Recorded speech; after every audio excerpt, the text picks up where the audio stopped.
Je suis en train de chier. Déjà, les spéciales. Je suis d'abord sur cet aspect introductif pour vous faire valoir du pourquoi de cette découpage. Aujourd'hui, nous entrons vraiment dans l'exécution de celle-ci par rapport à la décision ou à la loi signée par le président de la République.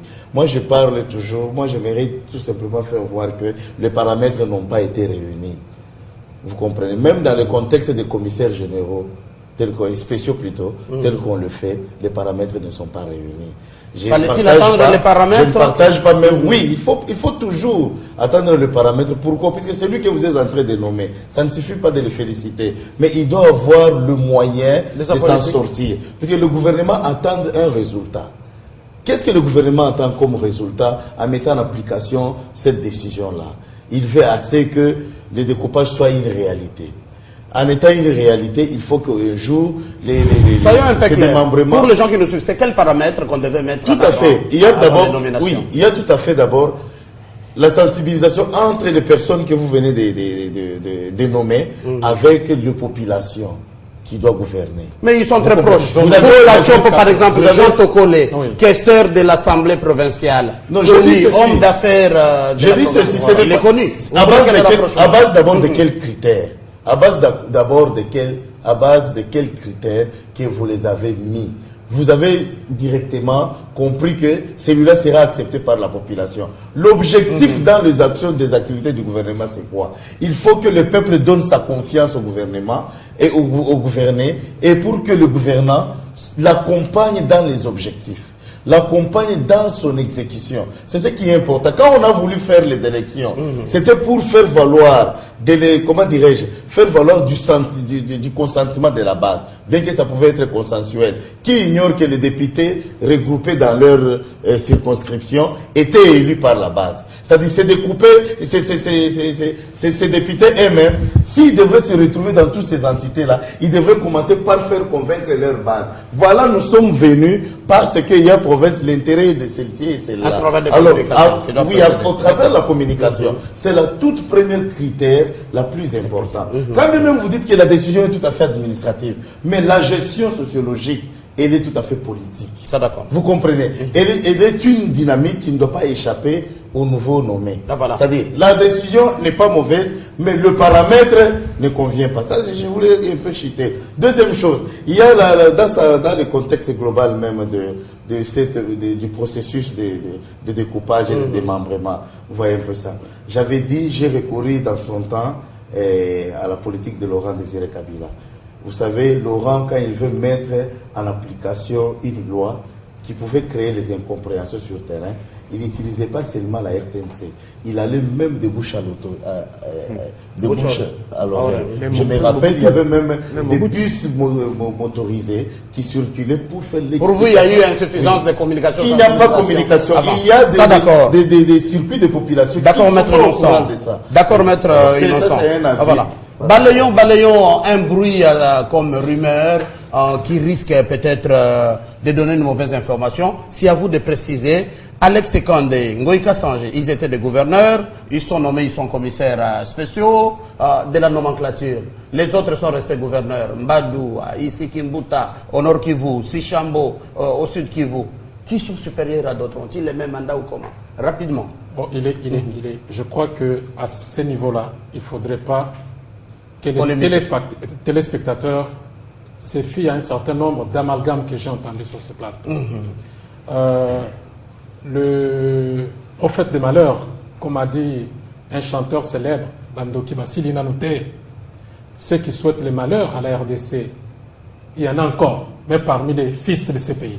Mais ils ont droit de critiquer. J'estime qu'il est très important de donner la chance aux territoires qui ont été découpés de se développer. Et nous estimons que les cadres qui ont été nommés vont déployer tous les efforts, tous les moyens pour que ces provinces puissent marcher. D'accord, Jean-Hervé. Je ne peux pas comprendre que l'on puisse nous faire comprendre, nous faire croire qu'il fallait laisser les provinces dans l'état où ça se trouvait, où il y avait des populations qui étaient délaissées à elles-mêmes. Donc, les risques de menace. On vous dit qu'il fallait organiser les élections. Non, mais ça c'est dépassé. Nous ne devons pas être des passéistes. Donc, nous devons avancer. Le Congo est en train d'avancer. Ça, d'accord. Nous avons déjà discuté et discutaillé même sur la question d'organisation des élections. D'accord, Jean-Hervé. Nous n'étions pas en mesure d'organiser les élections. D'accord, Jean-Hervé. Et est-ce qu'il fallait laisser ce territoire entier entre le main de la population, de l'État C'est déjà compris. Donc, il était important que le chef de l'État, garant de la sécurité, puisse prendre ces mesures en vue de mettre de l'ordre afin de permettre à ces provinces d'être gérées. Ferdinand et les autres, ont-ils le même mandat? Ma question. Les gouverneurs et les commissaires spéciaux. Mais ils sont commissaires spéciaux faisant fonction de gouverneur. Ah, voilà. C'est en attendant les élections. Je voulais revenir sur ce que j'ai attendu ici. On parle de monstre qui est créé. Mais je me Pour retarder le processus je me rappelle que ça a encore été dit. Et beaucoup dit, lorsqu'on parlait de 1+4, que tout le monde disait que le 1+4 c'était un monstre. Qu'on les voit encore se réveiller maintenant. Moi, je crois que ce qui est en train de se passer, c'est par l'expérience de ce qu'on a vécu à 60, à 61, 62, 63, 64. Lorsqu'on a tenté de créer des provinces et directement des élections dans la précipitation, tout le monde sait ce que ça veut donner.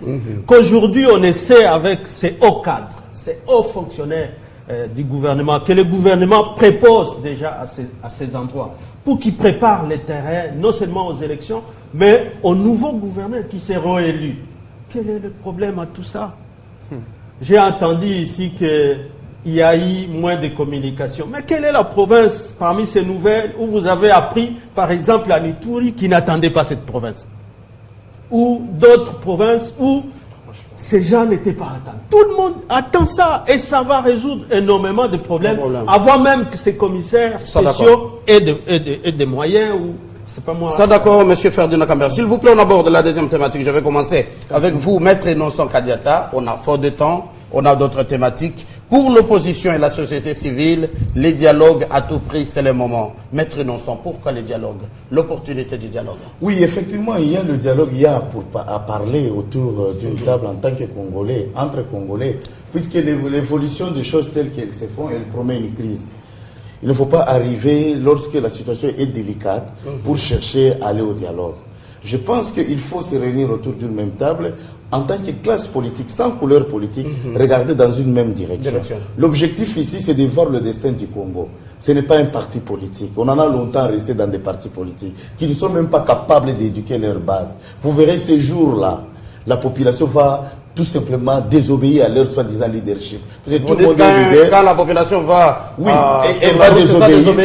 Non, désobéir, oui, c'est désobéir, puisque les partis politiques sont censés éduquer la base. Alors, j'aimerais ce qu'il eu égard à cette irresponsabilité des partis politiques, à l'égard si souvent des fléaux politiques, il faut faire un dialogue. Il faudrait que le peuple congolais, la classe politique elle-même, s'assoient autour d'une table pour se dire des choses en face. Qu'est-ce qui ne va pas? Qu'est-ce qu'il faut arranger? On ne dit pas qu'on démolit la scène City. Non, le dialogue doit être permanent. À chaque fois que la politique doit évoluer, il faut toujours dialoguer. Ce qui crée l'incompréhension, il faut toujours ramener à la compréhension. C'est la responsabilité destinée à la classe politique. Nous, les politiques qui se disaient être en même temps capables de diriger cette population, nous devons aussi être capables de la gestion horizontale qui est la convergence d'abord entre nous-mêmes. Ce n'est pas une période de vouloir se promettre des chocs ou des coups. Attention avec la création d'un État ou gérer un État par les enjeux internes. Ici, le problème électoral, c'est un problème qui vaut plus la souveraineté. Vous comprenez? C'est le souverain primaire, lui-même qui veut participer. Ou soit celui qui veut la bloquer. Les souverains primaires se sentiront être bloqués. Vous comprenez? Ça risquerait d'avoir de flèches retour. Personne ne sera capable de... D'où pour vous, il faut le dialogue. Pour moi, il faut le dialogue. Il faut qu'on s'assoie autour d'une même table, qu'on définisse le TDR, le terme de référence, et tout le monde soit sérieux pour garder le sens respectueux de ce terme de référence. Converger et inclusif de toute la classe politique, sans exclusion. C'est ça pour... Avant l'opposition, Jean-Hervé Mbelou, les dialogues, pourquoi? On dit une certaine opinion, vous voulez faire porter votre incompétence, vous de la majorité du pouvoir, de n'avoir pas su organiser les élections, de n'avoir pas pu prévoir les moyens. Vous voulez ça faire porter à tout le monde à travers les dialogues. Qu'en dites-vous? Non, je pense que ceux qui ne veulent pas de la tenue du dialogue, ils fantasment sur les élections. Ils se disent, par rapport à leur propre camp même, ils se voient déjà être des candidats potentiels présidents de la République face à des challengers peut-être qui ne pourront pas se présenter. Regardez bien mon regard. Donc, ces gens-là, ils estiment qu'il ne faut pas à tout prix que le dialogue se tienne, parce que si le dialogue se tient, ils vont pas arriver à leur fin, donc prendre le pouvoir, parce que dans leur propre camp, au sein de l'opposition déjà, ils voient d'autres challengers non partants. Ça, c'est la première donnée. On risque de vous comprendre mal. Apparemment, pour vous, le dialogue, c'est pour aboutir au glissement. Non, mais le glissement n'existe que dans la tête de ceux qui l'évoquent. Tout le monde parle du respect de la Constitution. J'aimerais dire ceci. La Constitution doit être respectée dans toute sa globalité. Ça, d'accord. Personne, moi j'ai lu la Constitution, nulle part vous trouverez le mot glissement. J'ai toujours dit que la classe politique congolaise, en particulier l'opposition, était vraiment savante en invention. Ah, il y a ceux-là qui soutiennent que le glissement est constitutionnel. Ils inventent des mots, ville morte, maintenant c'est le glissement, ainsi de suite. Donc, le glissement n'existe pas dans la Constitution. La Constitution, notre Constitution actuelle, prévoit tous les cas de figure. Pour vous, le dialogue, c'est pour faire quoi? Ils acceptent sur le sujet. Le dialogue a comme objectif que la classe politique arrive à un consensus électoral, que l'on se mette d'accord sur, par exemple, quel est le scrutin prioritaire à organiser. Par exemple, quelle est l'élection prioritaire qu'on doit organiser, parce que si on doit appliquer le calendrier de la CENI tel qu'il a été présenté, franchement, nous irons au-delà de 2018. Ça, c'est vrai. Donc, mais la décision de décider d'organiser telle élection et ne pas organiser telle autre ne revient pas à la CENI. C'est une décision d'une très haute portée politique. Pourtant, la loi oui. Sur les élections, la loi électorale, c'est à la CENI de faire les calendriers et de gérer même les élections. Oui, de faire les calendriers globaux. La CENI a fait ces calendriers globaux que tout le monde avait réclamé. Mais il s'avère que dans le temps qui nous reste, ces calendriers ne peuvent pas être appliqués. C'est ainsi que le chef de l'État, respectueux du peuple, il ne peut pas décider de lui-même. Il faudrait que la classe politique se retrouve autour d'une table pour décider, par exemple, quel est le consensus électoral, quelle est, par exemple, l'élection qu'on doit organiser en priorité. Il n'appartient pas à la CENI de le décider, parce que cela relève d'une décision d'une très haute politique. Donc il faut requérir un consensus politique de toute la classe politique. D'accord. Jolino Makelele, vous êtes de l'UNC au nom de l'opposition. Nous avons appris que vous commencez à changer votre point de vue. Vous serez proche de ceux-là qui acceptent actuellement maintenant les dialogues. Si oui, pourquoi? D'abord, je dois dire ma tristesse d'avoir entendu des choses ici qui démontrent des intentions réelles des gens de la majorité. Quand on me dit que pour le calendrier électoral, alors que la loi portant organisation et fonctionnement de la CENI est là, la Constitution attribue à la CENI seule comme organe compétent le pouvoir d'organiser les élections de bout en bout dans tous les domaines, on me dit ici que non, comme la CENI a fait un calendrier global et qui n'est plus... que l'opposition avait réclamé. Et qui n'est plus d'actualité, maintenant c'est la classe politique qui veut le faire. Comme si à l'époque où la CENI avait fait un calendrier partiel, par la suite c'est la classe politique. Non, c'est toujours la CENI, monsieur. Elle ne connaît pas à demander. Alors, ça c'est un. Deuxièmement, quand on me dit que le glissement n'existe que dans la tête de ceux qui... Mais non, monsieur. Apparemment, vous, l'opposition, vous soutenez le glissement. Attendez, non. C'est assez subtil et je tiens à le expliquer aux téléspectateurs. Moi, je respecterai la Constitution, de bout en bout.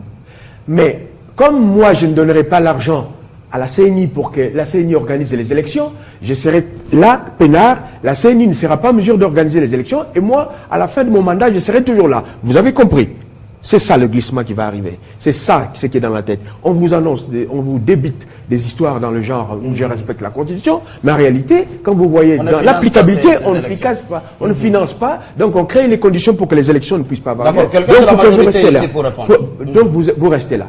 Et donc je vous dis, on a déjà épilogué longuement sur les raisons pour lesquelles l'opposition avait dit qu'il ne fallait pas. Mais je répète ici que le budget... L'argent pour faire les élections, c'est pas le dialogue qui va produire l'argent. Mais pourquoi vous refusez de vous convenir vous sur le blocage qu'il y a? Non, non, Répondez quand même à ma question. Je réponds. N'oubliez pas que nous étions, nous, les premiers à solliciter ce dialogue.